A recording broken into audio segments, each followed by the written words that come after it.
เลยไม่บอกว่าไม่บอกว่ามากินก่อนจะได้พอไปพอปลูกต้นไม้กันไม่ได้นี่พอปลูกต้นไม้ต้นนี้ก่อนนี่นะ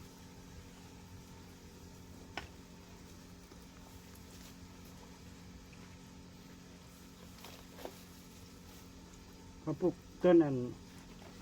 พอปลูกต้นผักหวานป่าก่อนนี่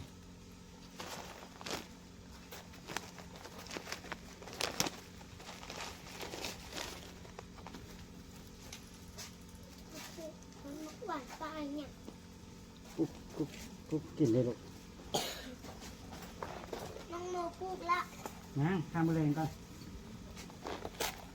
ลูกบุญทันมาได้บางหมูถ้าลูกมาปลูกช่วยก่อนเด้จะมาปลูกด้วยเลยเด้ใช่บอกมาปลูกโมว่ะเบิ้งละเบิ้ง